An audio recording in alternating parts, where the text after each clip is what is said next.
Friday the 13th, The Mask of Jason Voorhees. Chapter 16, The Ancient Ones. Micki felt the familiar feeling of falling. Here we go again, she thought. Then she hit hard. She was on sand. The impact actually knocked the air out of her. After catching her breath again, she slowly and painfully got up. Every part of her body was about the pleasure of enduring these damned ultra-real illusions. I guess I'm just lucky that way, she concluded, shaking her head. She looked around at her surroundings. All she could see was flat sand and dead-looking trees for as far as she could see. Then she saw movement on the horizon. As she watched, the movement became a gray line stretching the horizon. Then it continued to get bigger, and she saw what appeared to be a huge gray wave forming on that horizon and coming straight for her.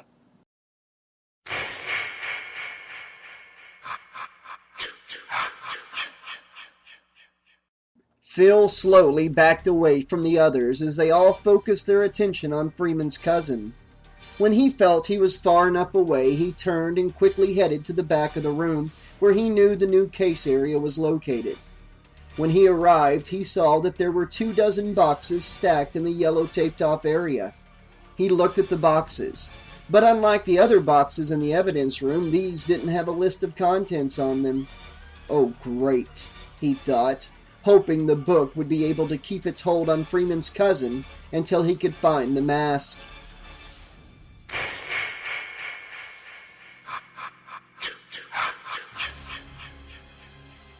Fear crept into Micki Foster's very soul as she watched the gray wave grow before her eyes. She could now make out that the wave was undulating like jelly rather than flowing like water. Questions filled her head. What was she seeing? Was it the end of the world? And what world was it? Was she even in the same plane of existence? Was she going to survive this vision and be able to tell anyone what she's seen? Now she could see that the wave wasn't a solid mass, but was made up of an inestimable number of living and crawling things. The best way she could describe what she was seeing, and even this was too simplistic, was a sky-high wall of grotesque gray giant maggots crawling and intertwining with each other as they moved across the sand toward her.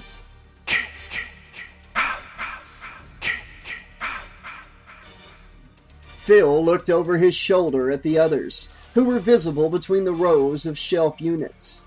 Thankfully, their attention was still fixed on Freeman's cousin, whose mind, he gathered, was still stuck wherever the Ancient Ones had stuck it. As for him, he was still picking his way through the boxes looking for the mask. Now that he was so near to it, his hunger for it was raging. He had to fight with everything he had to stop from simply going nuts and dumping all the boxes over in the hopes that the mask would surface rather than being buried. But he knew this would only tip his hand and lose him his prize. But when he stuck his hand into box number 7, which had felt like box number 70, he felt a shock run through his arm and knew he'd touched the mask. His crotch grew afire with the passion no woman could ever produce in him. He shifted his fingers and grabbed the plastic bag that covered his precious prize. Then carefully, so not to lose grip, he slowly pulled the bag out of the box. An almost insane smile crossed his face as his arm came free of the box, and the clear bag that covered the mask was revealed to him. "It's mine! It's finally mine!" his mind screamed. "Yes, the mask is finally ours," the voice in his head said. "Now we have to be smart and get it out of here." "Don't worry about that. It's all part of the plan," Phil said under his breath. Now that he had the mask again, he felt energized. He could almost say nearly indestructible, but he knew this wasn't the case. That wouldn't be the case until that magic moment when he put on the mask and was reborn in the image of Jason. No, he knew now wasn't the time. Now he had to be cunning and use his mind to slip out of this building with his prize. He looked around the shelves for anything that might be of help to him. He found it in the form of a worn-looking wooden handle sticking out of one of the boxes on a nearby shelf. He went over to the shelf, grabbed the handle, and pulled out the long, rusted, and pitted blade of a machete. He knew it had belonged to Jason.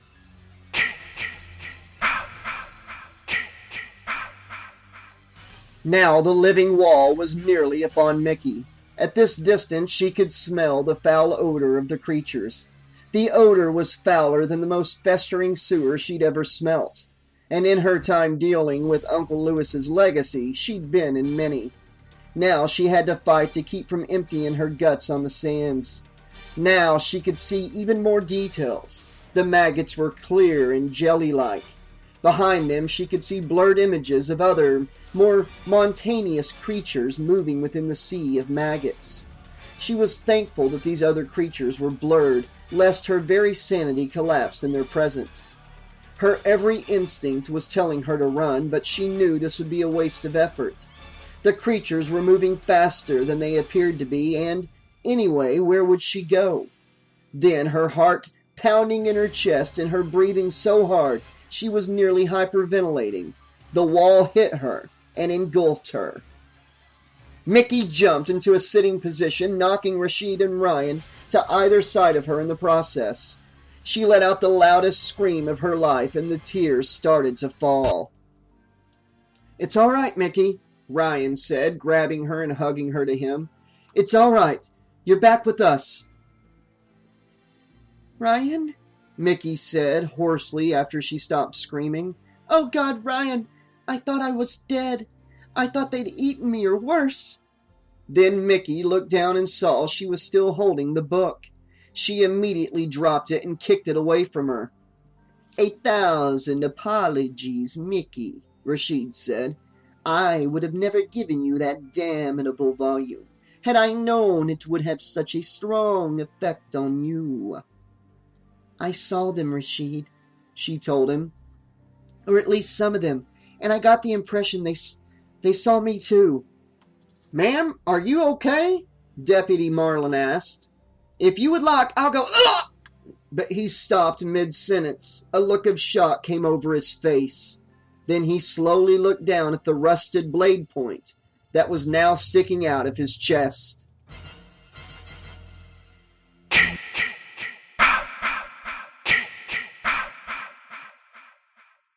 Chapter 17. Command Performance. Phil tried to pull the machete out of Deputy Marlin's back, but he found that it was stuck. How the hell could Jason do this? He wondered. A gurgling sound came from the deputy's lips as he dropped to his knees, revealing Phil standing behind him. Quickly, Phil grabbed Deputy Marlin's gun out of his holster. Then he let go of the handle of the machete, which appeared to be the only thing holding Marlin up, because he immediately tipped over. Phil looked at Stephen Freeman and the others and smiled. "Surprised?" he asked, looking around at the shocked expressions on their faces. "Oh no, you'd never think that good old friendly reliable Phil would do something like this. No way in hell." "My God, Phil, have you gone insane?" Stephen said, shocked. "Actually, I feel more sane than I have all my life, Stephen. I feel released." "Ryan, he has the mask," Rashid said. "I can sense it on him." Phil patted his coat. "Oh yes, I do believe you're right." "Phil, you don't understand what'll happen to you if you put on that mask," Freeman said. "Listen to Ryan, I mean Stephen. It is unwise for you to keep possession of that mask. Its evil will consume you, and the only possible outcome will be your death." "Why must we sit here and listen to these fools drivel?" the voice asked. "Let's just get out of here." "I'm enjoying myself," Phil said to the voice, this time not speaking under his breath. "This voice in my head is so pushy," he told the others, tapping his head. Phil enjoyed the look of confusion that Freeman and the others were giving him. "Listen to me," Freeman said. "I'm your friend. I'd never try to steer you wrong, bud. Don't listen to that thing in your head. It doesn't care about you. All it wants is for you to become Jason's puppet. This enraged Phil. I'm no one's fucking puppet. Not Jason's and definitely not Dr. Bob's. I'll show you. I'll show all of you who thought I was just Dr. Bob's bumbling assistant. Oh yeah, Phil doesn't have the stuff to be a doctor. At least not one that deals with actual living people. Oh no, he gets stuck having to live in the shadow of a hick town coroner. Oh, and by the way, he is so dickless that even the town tramp won't have anything to do with him. Well, actually, that's changed. I've shown her the error of her ways. Not that there was much left of her after I finished having my fun. Are you done yet? The voice said impatiently. Or am I going to have to listen to more of this? Phil let out his breath and calmed himself. Oh yeah, I feel better now. So can we leave now? The voice asked. Yeah, I guess, Phil said. But I need to get something from my dear friend here. He indicated the deputy's body, which was lying face down on the floor in front of him.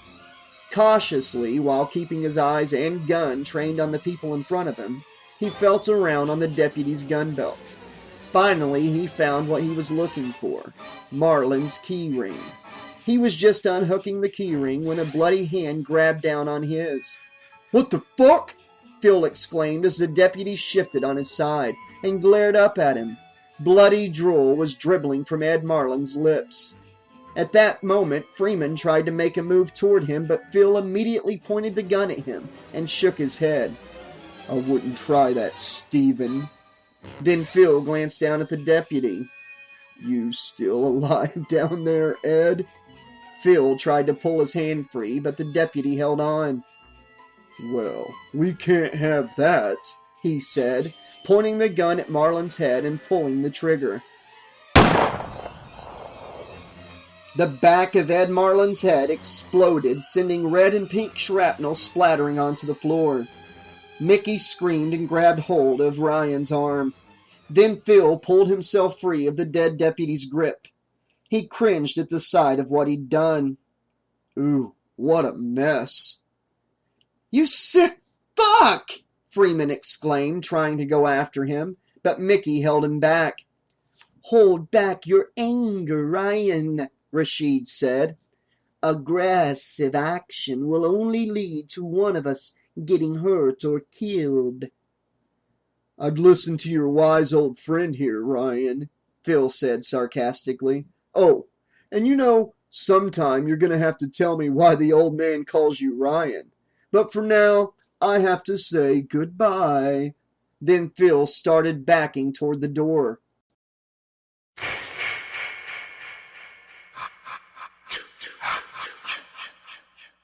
Sheriff Lloyd Landis had just walked into his office and was about to pour himself a cup of day-old coffee when he heard the gunshots. Immediately, he rushed into the hall and nearly ran into the blonde female deputy from the front desk. Where in the name of Sam Hill did that come from? He asked, partially to himself. It must be from the back, the slim-figured deputy, he now recalled was named Kelly Campbell, told him. The assistant guy from the coroner's office came through here with Stephen Freeman and a couple other people after you left. And you didn't ask what their business was? He asked, surprised at her. I'm sorry, Sheriff. I was on the phone at the time, and I thought it was procedure to let Dr. Bob and his assistant in. The sheriff gave her a stern look. That doesn't include them bringing guests, young lady. Then he motioned for her to follow him, and I can guess where they went. Cautiously, they made their way down the empty hall toward the back of the building, where the evidence room was located. Landis had his hand on the butt of his gun, ready to pull it at a moment's notice. Who's watching things back here? Landis asked. I think it's Ed Marlin, she said in a half-whisper. Finally, they reached the abandoned desk to the side of the door to the evidence room. Landis pulled his gun and held it in the ready position. Deputy Campbell mirrored him by pulling her gun as well. Why the fuck would he let them in there? He asked, looking over at the door. I specifically said I don't want anyone in there without my authorization. Deputy Campbell opened her mouth to answer, but was stopped by the sound of a key opening the door. Phil had lucked out and was finally able to get the key in the keyhole. It had taken him a few moments because he had to do it while he was keeping Freeman and the others at bay with the gun. After turning the key, he felt around and grabbed the doorknob. Turning it, he slowly opened the door and backed out of it. "Stay back, you fucking freaks," he yelled as he headed out the door. "I'll fire." Suddenly, he felt the cold touch of a steel gun barrow to his temple. "Now you be smart and put that thing down," he heard the voice of Sheriff Landis say from beside him. "Oh, thank God it's you, Sheriff," Phil said. "You gotta let me close the door. They're crazy in there. I thought I was gonna die." Suddenly, there was yelling coming from inside the evidence room. No, don't listen to him," was the only thing that could be made out. "Please, Sheriff," Phil demanded excitedly. "Okay, close the door," the sheriff said, though he kept the gun at Phil's head. "But then you drop that gun and the keys and put your hands behind your head." "Fine," Phil said as he quickly closed the metal door and locked it. Then, as instructed, he dropped both hands, the gun and the keys, and cautiously put his hands behind his head. Sheriff Landis locked a handcuff on Phil's left wrist and brought it down and behind his back. Then Deputy Campbell took his other hand and maneuvered it behind his back and locked it in the other handcuff. Landis lowered his gun and turned Phil toward him. "Now, boy, you better tell me what the fuck is going on and what's happened to my deputy." "Oh my God," Phil said, and managed to surprise himself by forcing some tears into his eyes. "Oh my God, I thought I was going to die in there. They forced me to help them. They're crazy. They killed Dr. Bob and Lupe. They made me forge Dr. Bob's signature and yours on papers that allowed them to go through the stuff from the murders." Phil made himself sound frantic. "Okay," Landis said. "Now calm down and tell me what happened to my deputy." Phil started shaking. Now for a command performance, he thought. "They killed Ed. He got suspicious when they started going through some of the older boxes, looking for some freaky-looking book from the Voorhees house. So Stephen used Jason's old machete and stabbed him with it. But he was still alive, so they used his own gun to blow his head off. They were so distracted by watching this that I saw my chance and tackled Stephen and got that gun away from him." "So you conveniently managed to get the gun away from Freeman and the girl and make your escape," the sheriff said, shaking his head. "And there was the other one," Phil said, looking terrified. "He was the one who was controlling things." "Excuse me?" Landis said, a slight indication of surprise in his voice. Yeah, there was three of them besides Phil," Deputy Campbell told him. "He was a short, foreign-looking guy. He sort of looked like one of those guys from the old mummy movies, you know? The ones with the red hats and tassels." Yeah. He said he needed the book and the mask to bring Jason back," Phil interjected excitedly. "That fucking mask," Landis said in frustration. "I should have had Court torch the goddamn thing." Landis looked over at Deputy Campbell.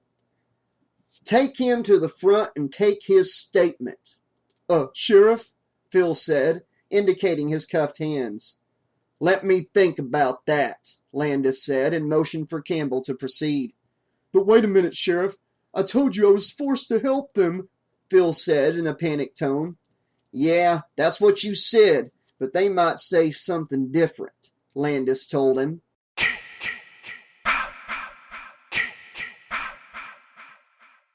Ryan looked at the door Phil had just escaped out of and thought about giving it a swift kick. Rashid must have sensed Ryan's mood. "I understand your frustration, my friend, but we must now devote our energies into trying to evaluate our situation. I have little doubt that soon the sheriff will be coming through that door, followed by his deputies. Therefore, we must be ready and try to keep the outcome from becoming unfortunate." Ryan shook his head and turned away from the door. Why is it that we always end up in situations like this? I can just imagine the crap Phil's telling them out there. We'll be lucky if the sheriff doesn't come in with guns blazing. The sheriff may be a hard-ass, but I don't think he's as bad as that, Micki said. Then the phone on the wall started ringing, startling all three of them.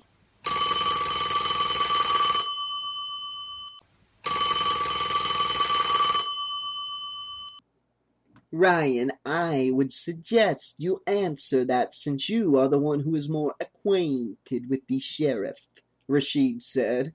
Reluctantly, Ryan went to the phone and picked up the receiver. Hello? Is that you, Stephen? Asked the familiar voice of Sheriff Lloyd Landis. Yeah, it's me, Ryan said simply. What in the name of Sam Hill is going on, Stephen? I just left Dr. Bob and that Mexican receptionist of his. They were gutted and fucked up all to hell. That rat-faced flunky of Bob says that you and your cousin and that foreigner you got in there with you did that to them. That's a fucking lie, Ryan told him, totally shocked by what the sheriff just told him. Oh my God, he killed Bob? We asked him to ask Bob to get permission from you to take a look at a book you guys took from the Voorhees house. We've come up with information that was the book Pamela and her brother used to bring Jason back from the dead. We figured it might hold a clue to how to deal with the present situation with that mask. More of that supernatural shit, Landis said in frustration. Lloyd, you gotta stop Phil. He has the mask with him, Ryan started to tell him, but he was cut off by the sheriff. Now wait a minute. He said you have that mask. He also said something crazy about you using the mask and that book you mentioned to bring back Jason, the sheriff told him. Damn it, Lloyd, I told you Phil has the mask. You've got to get it away from him before he puts it on, Ryan told him excitedly.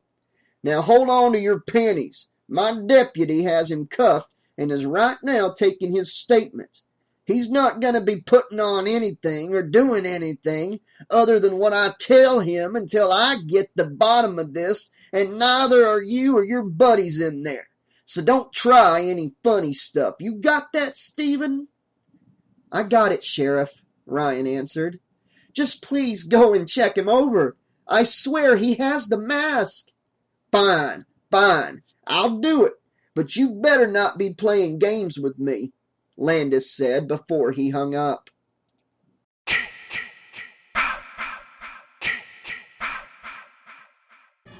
Campbell, I called you, Sheriff Landis said as he headed up the hall toward the front desk. What's going on up there? Is he giving you any problems? Upon entering the entry hall, Landis saw what was wrong. Phil had escaped. He'd left Deputy Kelly Campbell sitting at her desk, very much dead. She'd been stabbed through the eye with the mail spear from her desk, with the letters still attached. Phil had left a note written in the blood that was still dribbling from Campbell's eye, and left it on the chair next to her, with the abandoned handcuffs and key. On the note was simply 2 words: Jason lives.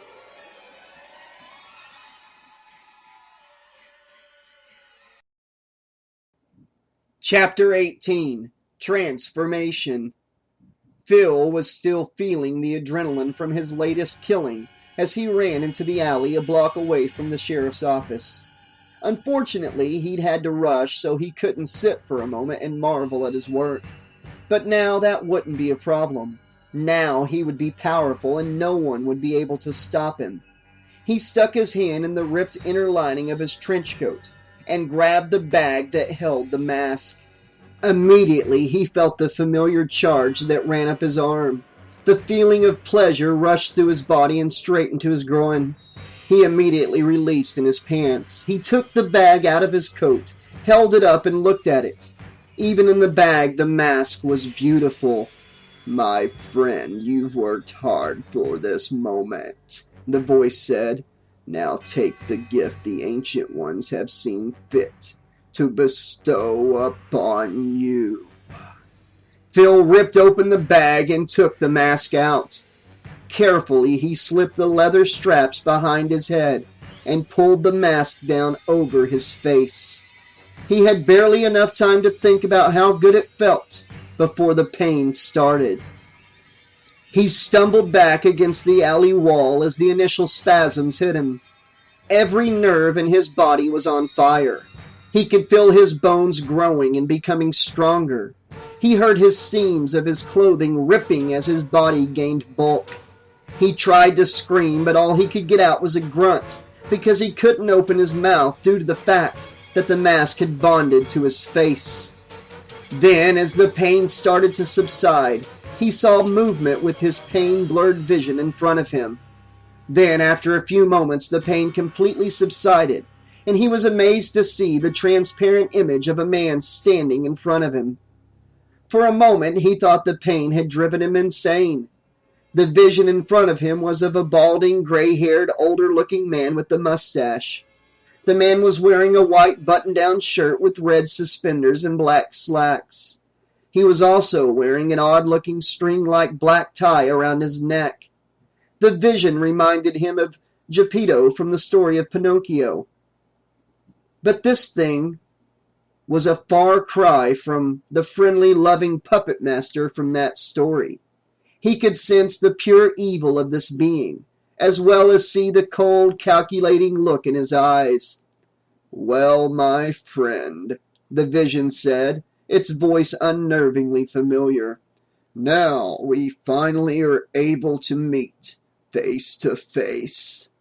Then Phil realized that the voice coming from the vision was the same one that had been in his head. He tried to speak, to ask what had happened, but he found he could barely move his lips.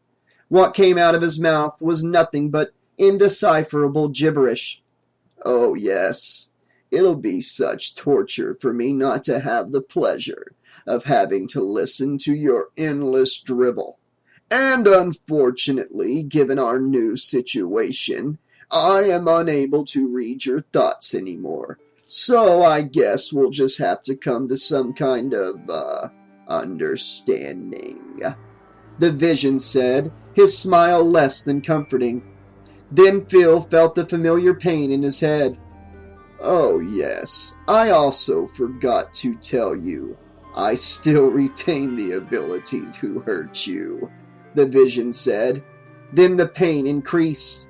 It felt like someone was taking a molten spike and ramming it into his brain. Finally, the pain became so intense that Phil dropped to his knees and silently begged the vision for release.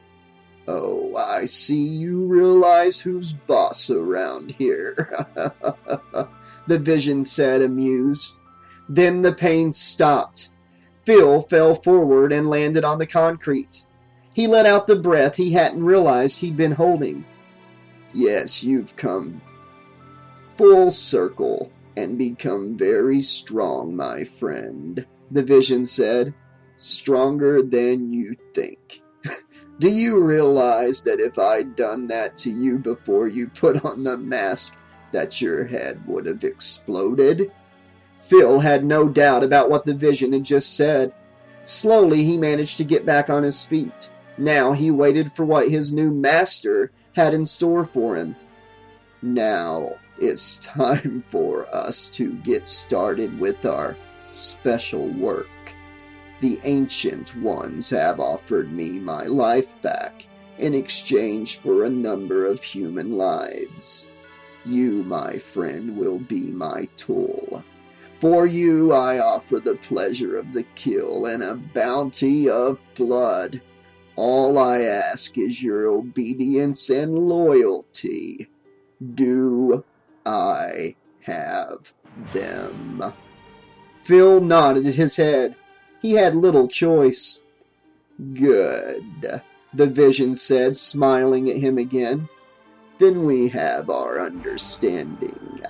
In the spirit of our understanding, it is only fair that you know who you're dealing with." Then, with a theatrical flourish, he bowed before Phil and said, "May I introduce myself? I am Louis Vondredy, but you can call me Uncle Louis."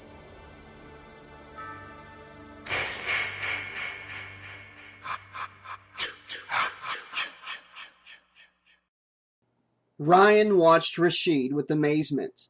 Even with everything that was going on, Rashid was ever the diligent researcher. He was sitting calmly studying the Necronomicon like the events of the past half hour hadn't taken place. Micki, on the other hand, was sitting on the edge of the table looking at Deputy Marlin's body and shaking her head. "We should have realized there was something odd about Phil," she said. "Because of that, this poor man lost his life." "Stop beating yourself over the head, Micki," Ryan told her. "If anything, I should be the one doing that. I'm the one who lives here. I should have questioned him. I should have questioned how Phil's been acting the last couple of days. Hell, he looked like shit earlier today. I should have been suspicious about how quick he recovered. But I was too occupied with all this shit about Jason, the book, and Lewis." "My friends," Rashid said, looking up from the Necronomicon, "you both should not blame yourselves. It is a constant in this path of life we find ourselves in, that the innocent get caught up in our actions and end up getting hurt or killed. That is the way it is in war. And believe me when I say that this is a war. It is a war to maintain that precious balance that keeps this realm of existence from falling into darkness." "But he wouldn't have had to die if we'd been more careful," Micki told him. "Yes, and next time we will definitely be more careful," Rashid said. "That is why the higher ones put us here, to learn from our mistakes and to grow. Now, if you will excuse me, I will continue with my studies." Then he picked up the book and started to read again. "Well, have you found out anything new?" Ryan asked. Rashid looked up again. "Actually, nothing that I didn't expect to find.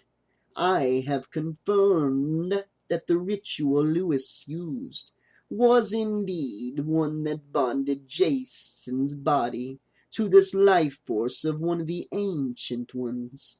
In confirming this, it explains much about how this so-called curse has proceeded. If you recall, a young man several years ago supposedly killed Jason again, and Jason was actually buried." "Yeah, I remember that," Ryan said. "The kid's name was, Jarvis. Tommy Jarvis. I also recall that 8 years later, Jarvis tried to destroy Jason's body, but ended up bringing him back to life." "Yes, I recall from a statement he wrote after the incident that a bolt of lightning struck a metal bar that he'd rammed into Jason's chest," Rashid added. "I never could understand that," Micki said. "It didn't sound logical." "In regard to the ancient ones, our ideas of logic are meaningless," Rashid told her. "But I have a theory in regard to this incident. When Jarvis killed Jason, the damage he inflicted on Jason's body was so much that the ancient one that was bonded to him could not handle the damage, and went to sleep until the lightning re-energized it and provided it with the energy to reanimate Jason's body again." "But the Jason I fought was a fully living being," Ryan reminded him. "And if I recall, he was the same way when the FBI blew him up." "I also have a theory about this as well," Rashid told him.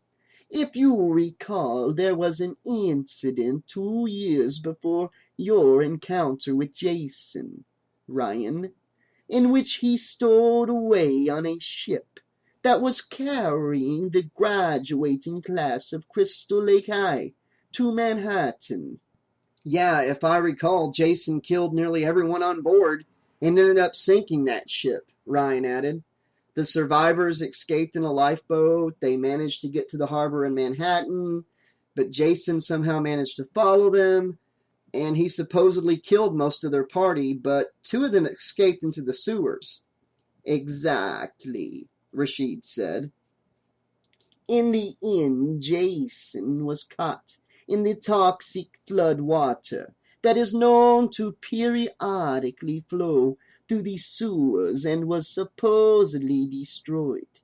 But I recall that one of the survivors reported that the moment after Jason's body melted away, the body of a young boy floated to the surface of the water. That's why people around here discounted the whole story, because Jason reappeared 6 months later, Ryan told him. Yes, I understand that, Rashid said.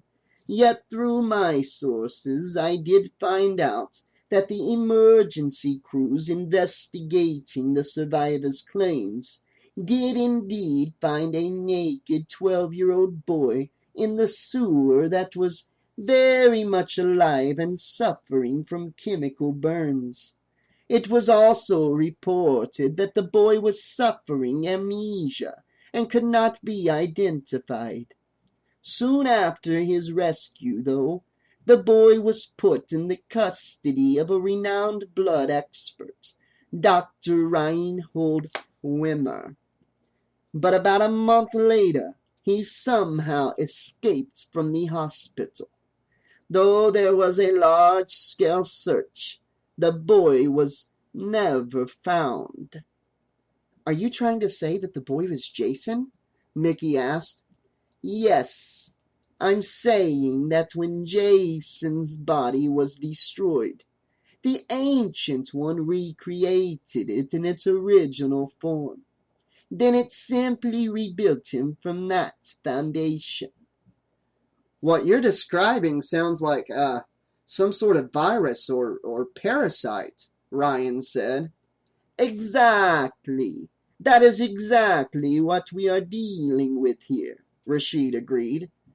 It fits what I saw when I touched the book, Micki said, sounding very uneasy. They reminded me of a giant cancer. They literally devoured everything that wasn't them and recreated it in their image. But that still doesn't explain the mask and how it's able to possess people, Ryan said. Actually, it does, Micki replied. With Jason wearing the mask constantly, I would think that thing inside him could easily contaminate it.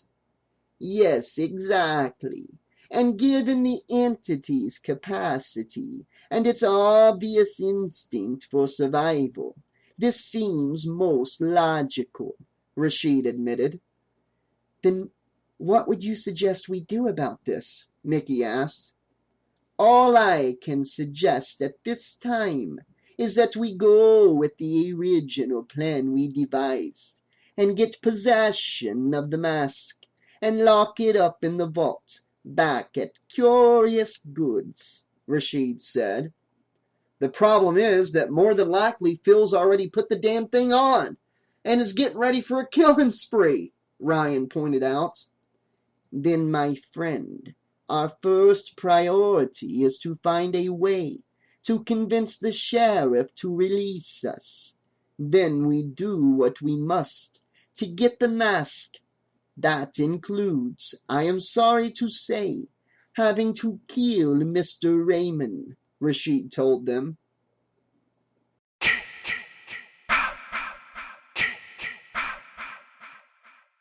Phil followed the image of Uncle Lewis down the alleyway toward their destination, which was the Army-Navy store for what Lewis called the tools of the trade. As he walked, he clenched and unclenched his hands. As he did this, he could feel the power flowing through his new, bulky arms.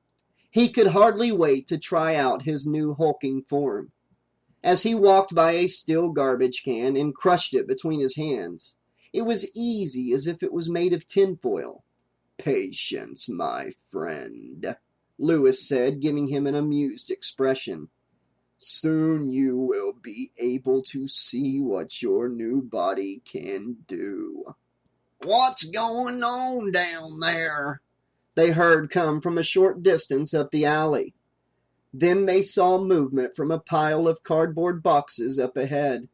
An old man with a white beard, dirty baseball cap, and tan flannel shirt got up from among the boxes and came stumbling drunkenly out in front of them. "Hey, what are you doing over there?" the old man said, scratching his scruffy beard and squinting at Phil. Phil was surprised, though Lewis was standing right near the old man. It was obvious he couldn't see him. It made him wonder if he was the only one who could.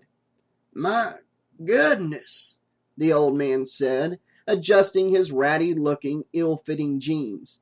"Is it Halloweeny again? I sometimes lose track of time." He cackled to himself, showing a mouth with two rotten black teeth. "Or are you one of those fellers that dress up like Mickey Mouse and take pictures with all them thar brats?" This seemed to amuse the old man, and he cackled again. "Ha ha ha ha! My, how times have changed. Why, I remember a time when folk around here were actually scared of old Jason Voorhees. Now, with all this touristy bullshit, they've made Jason Voorhees look like a real pussy. Yep, a real sissified bitch." Phil now recognized this old coot. He'd seen him several times at Smokey's. The main reason why he remembered him was because he used to yell crude suggestions at Guadalupe while she was dancing with those low-life loggers. A couple of times he'd gotten her so mad that she doused him in his own beer. But now this old coot was pointing his sharp tongue at him. Now Phil realized that he'd not only inherited Jason's strength, but also his anger as well. And this coot was getting him mad. "Hey, buddy, ain't you got something to say?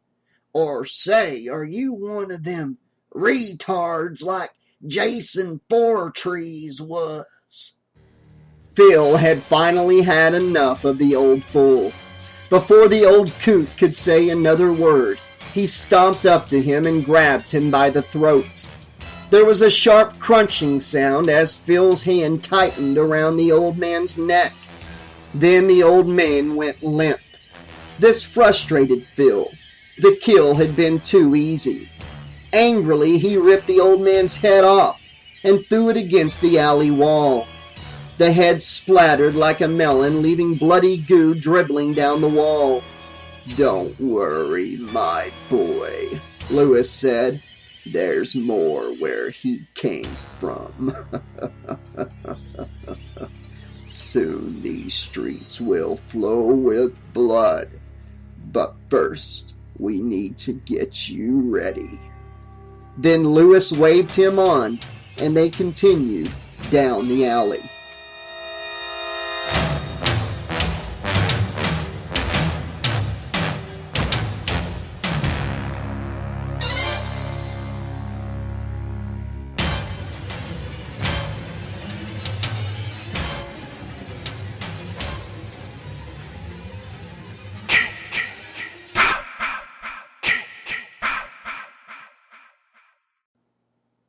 Okay, this has been chapters 16, 17, and 18 of Friday the 13th, The Mask of Jason Voorhees. And the mask has found its wearer, the wearer has found the mask, and he has got that sucker on, and here we go. I really feel like from here on out, it's going to be balls to the wall. Phil is going to be the most hardcore possessed person from the mask that we've seen in all 5 of these books. I just feel it coming. I mean, hell, look at the kills he did before putting the mask on, you know. And what's Sheriff Landis going to do in this situation? Is he going to believe Stephen, Rashid, and Micki? How are they going to get out of that room, you know? I mean, he's got to believe them, right? Because in the other room, he's got Deputy Campbell dead, and it says Jason lives and the handcuffs and the key that Phil had on. So I know he's going to probably believe what Steven and them have to say, but is he really going to let them leave with the book? Is he really going to let them leave knowing what they're capable of maybe doing? Is he going to think they're in league with Phil somehow? I mean, is he going to think this was like something Phil and them all worked on together and they got into it about something and now they're each saying the other side's guilty, whatever? What's going to happen next with that situation? How are our protagonists going to get out of that evidence locker? I'm really looking forward to finding out exactly how they're going to get out of that and what their next move is. Because right now, Phil is possessed by Jason, and he's just killed his first person with the mask on. He's just killed his first person with the mask on. The hell, he killed like a bunch before that. So, yeah, going into the next chapter, I'm really excited to find out what's going to go down next. It's kind of cool that Uncle Lewis isn't just in Phil's head anymore, that he can actually see him. I think that's going to help the narrative some as we move forward. It's going to be interesting to see that relationship grow as it goes on, especially with Phil not being able to run his mouth anymore. So yeah, we're definitely going to see that partnership or whatever go into some new territory. All right, guys, I'll be back very soon with more of Friday the 13th, The Mask of Jason Voorhees. And when I come back, we'll get all this stuff answered, hopefully, and maybe find out exactly what it was Micki was seeing in that other plane of existence. Were those giant hellworms? That's what I was picturing, but maybe I'm wrong. We'll find out very soon. But until then, this has been your friendly neighborhood 80s slasher librarian saying, thanks for listening, and thank you, Mr. William Pattison, a.k.a. Eric Morse, for giving us this awesome 5th book in the series that's tying up everything that's come before, and for bringing in the TV series and making it work in such a great way, and Jason Goes to Hell. I'm digging it. I think my listeners are digging it, and I can't speak for everybody, but I know a bunch of them and me can't wait to see what happens next. So thank you, Mr. Eric Morris, for bringing us this awesome book and allowing me to bring it to life on the channel as well as the other 4 books you wrote. And thank you so much for the awesome explanations and bringing part 8 and 9 of the movie franchise into this and explaining stuff and making it tie into this story. I love what you did with the whole explanation of part 8 and part 9. Just digging it, man. I can't wait till the next upload. Thanks again.